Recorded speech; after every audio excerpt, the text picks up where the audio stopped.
서울 강동갑 출신 새누리당의 신동우 의원입니다. 새로 출범하는 박근혜 정부의 초대 총리로 지명되신 것을 다시 한번 축하드립니다. 감사합니다. 제가 인사청문회 위원으로 위촉을 받고 나서 제일 먼저 한 일은 그동안 제가 알고 지내던 검사 출신 지인들에게 전화를 걸은 것이었습니다. 어떤 사람을 처음 알아볼 때 제일 편하고 쉬운 방법은 사실 평판을 알아보는 거 아니겠습니까?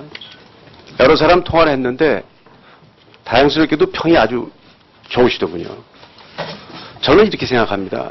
적어도 이 자리에 청문회에 서려면은 자기 주변 평판 관리는 하는 것은 기본이라고 생각합니다.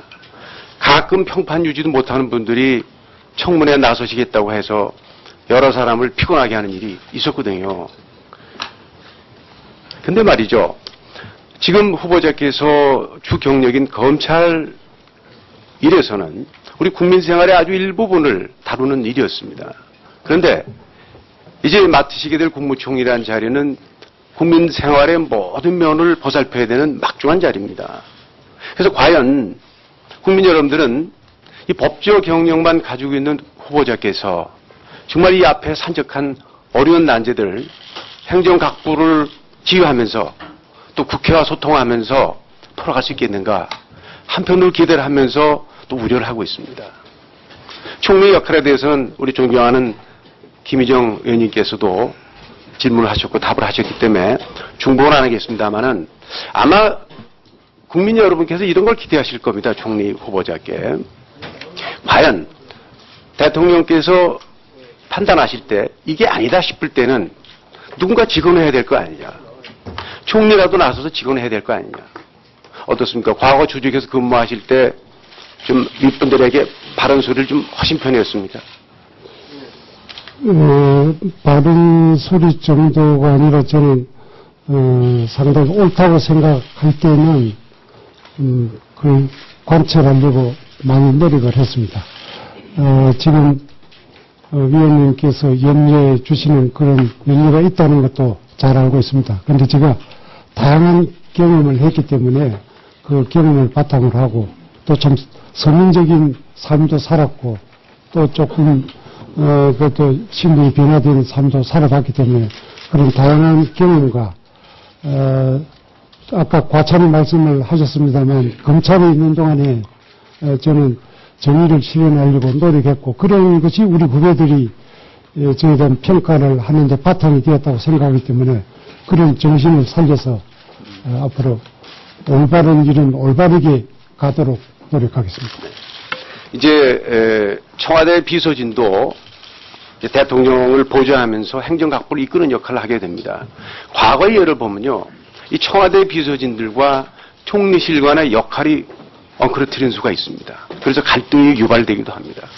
혹시 후보자께서는 같이 각부를 이끄는 역할을 하면서도 청와대 비서진과 총리실과의 역할 분담에 대해서 생각해 보신 적이 있습니까? 네, 저는 그게 뭐 역할의 충돌이 일어날 일이 별로 없다고 생각합니다. 상호 보완적으로 하게 되면 시너지 효과가 생겨서 더 득점이 잘 되리라고 보고 요즘 최근에 그 인사위원회가 설치되니까 그 총리실 그 재청권하고 뭐 문제가 있지 않느냐 하는 그런 우려가 나옵니다만 그거는 청와대에서 하는 인사는 강요만의 인사가 아니고 다양하기 때문에 그 기능에 충실하고 또 총리는 그 국무위원 재청권 행사에 전념하면서 또 저 검증을 받을 필요가 있는 부분은 도움도 받고 이렇게 하면 큰 시너지 효과가 있다고 생각합니다. 알겠습니다. 네.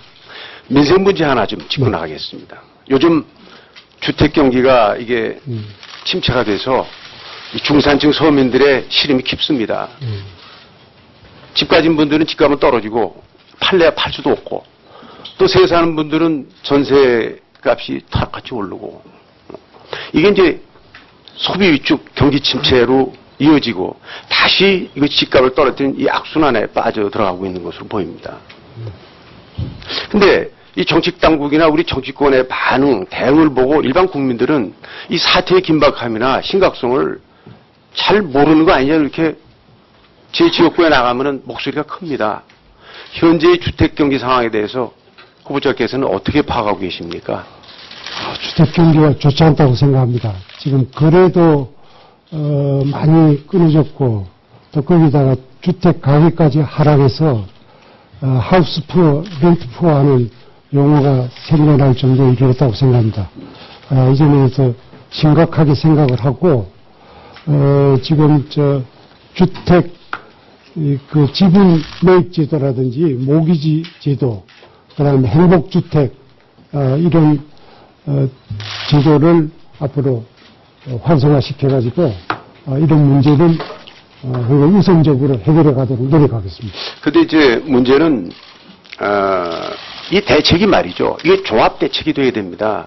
지금 문제가 되고 있는 취득세를 줄여주는 문제만 해도 당선자께서 1년을 연장하겠다고 공약을 한 거거든요.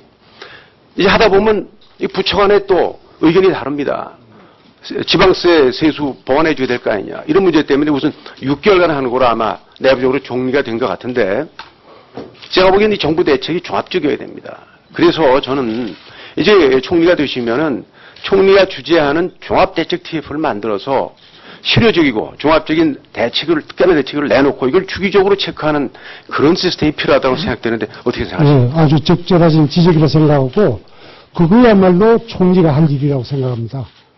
그 역할을 충실하는 게 중요하다고 생각하고 대통령 당선인께서도 칸막이 없어야자는 말씀을 참 많이 강조를 하시는데 저는 전적으로 동감하고 이 국익을 위해서 국민을 위해서 일을 해야지 자기 부처의 이익을 위해서 일을 하는 그런 행정 조직이 되어서는 안 된다고 생각하기 때문에 철저히 그 점에서는 제가 감독하고 하겠습니다. 네. 정부가 출범하면은 저는 제일 먼저 추진해야 될 과제 중에 하나로 이걸로 봅니다. 꼭 챙겨주시고 나머지는 시간이 다 됐기 때문에 오후 시간에 네, 감사합니다. 네, 신동호 의원님 수고하셨습니다. 다음은 비례대표 출신으로 방송위원회 부위원장을 역임하신 문방위원회 소속 존경하는 민주통합당 최민희 의원님 질의하시겠습니다.